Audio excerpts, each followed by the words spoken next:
Hey everyone, Eddie Campos here with Remax Preferred Associates. This is Coffee with Eddie, and this is my guest, Paul Zito with Regional Growth Partnership. Paul, thank you again for joining us. Didn't you tell me recently, yesterday, was it Bastille Day? Yesterday it was in France, July 14th, and that's why I started off with a little French in my presentation. Well, buongiorno. Bonjour. So there was something that came to my attention when you and I started communicating about doing our episodes, and I noticed that one of the signatures in your email, it had a logo, and it said Toledo 2017 Best City for Global Trade. It listed about, I think, 8 or 10 cities, and here we are, little Toledo, in that list of best cities for global trade. That's a pretty amazing accomplishment for. I've never heard that. That's something that was new to me. Yeah, that was a ranking for the quality of export assistance programs available to companies, and the Toledo metro area was I believe it was the top 8. And it's funny, there is so much free assistance available to help a company export, whether they've never exported before, new to export, and they need to develop an export plan, or if they're an experienced exporter and they're having difficulty in a certain country or a certain region of the world. And Toledo is very lucky. Again, it's one of the advantages of being an older town. You have federal resources available from the U.S. Commercial Service, part of the U.S. Department of Commerce. You have state programs available from the Ohio Development Services Agency Export Assistance Network.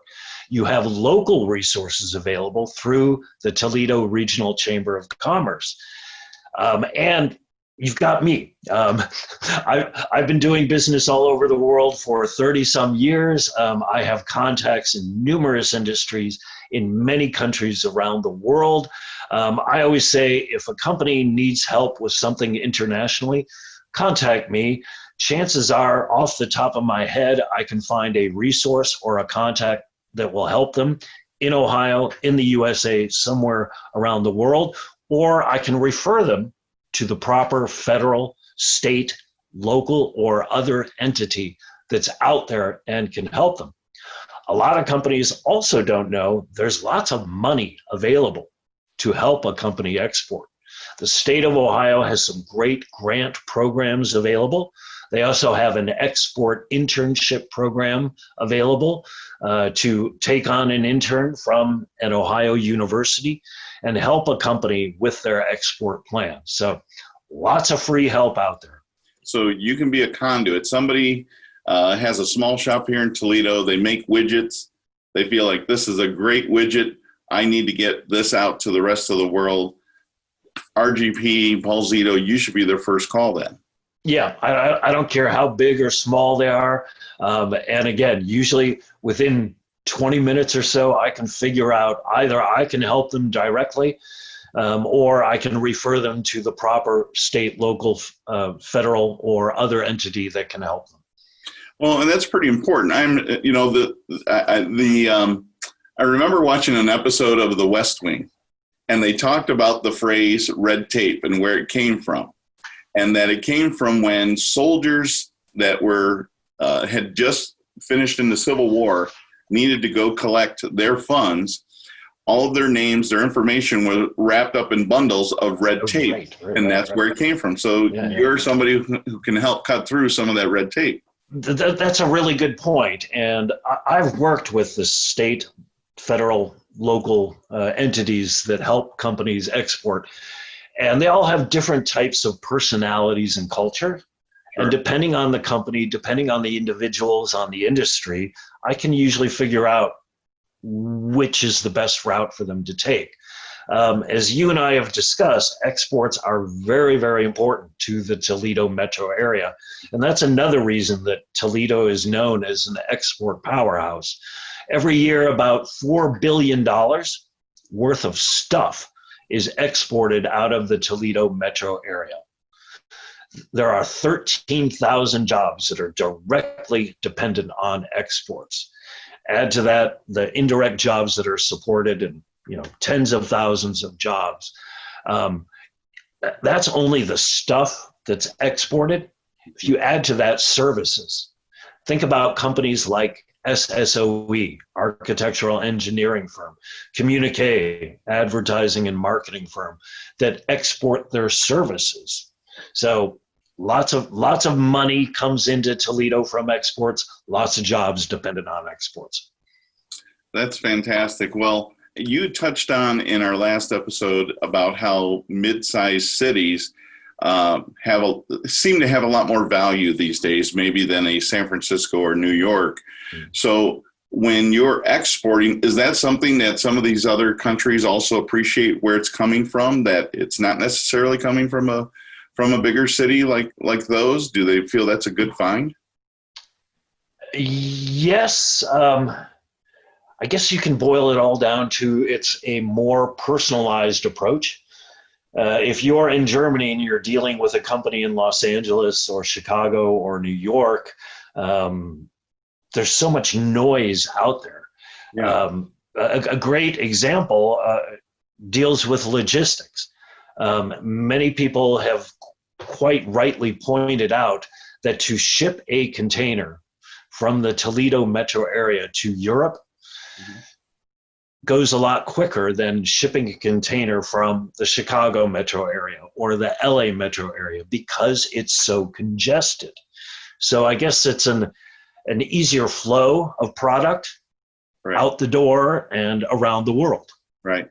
The Midwest has great advantages, being central to most markets, having great logistics that aren't as congested as the East Coast and the West Coast, and having the great Midwest work ethic.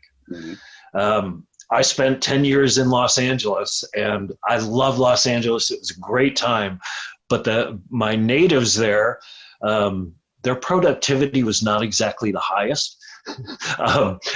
I would be at work, at 6:30 in the morning till 6:30 at night, and many of the people in Los Angeles for a long time, or natives, they'd be lucky if they put in 6 hours of work.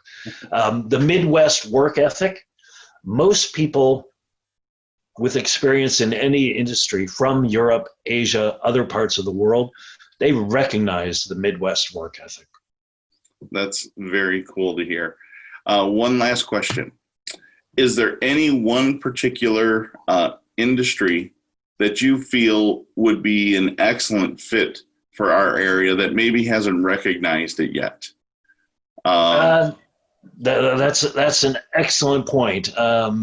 Traditionally, in my mind, the automotive industry, certainly the glass industry, packaging, and the solar industry have had great success in the Toledo area. One common theme in the world of economic development in the Toledo area is to try to attract more white-collar jobs, service jobs, financial jobs, tech jobs. And again, I'm always the optimist. Je suis optimiste in French. I think many companies around the world are going to realize that instead of having that big office for an insurance company or a financial services company in New York or San Francisco or Chicago, consider a mid-sized city like Toledo.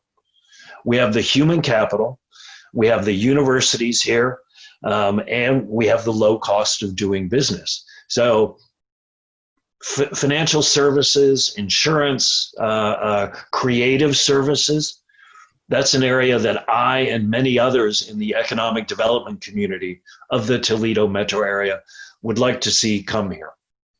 Yeah, wouldn't it be awesome to see somebody like a Google step foot in Northwest Ohio? I have my eye on a few European and Asian financial services company that I'm going to target. Well, I know if you've got your eye on them, then we're in good hands. Yeah. Well, thanks again very much. I appreciate the time that you spent with me. My pleasure, Eddie. With Eddie. Everyone, thank you for tuning in. This is my guest, Paul Zito with RGP. Thanks again for tuning in, and we'll see you next week. Bye-bye.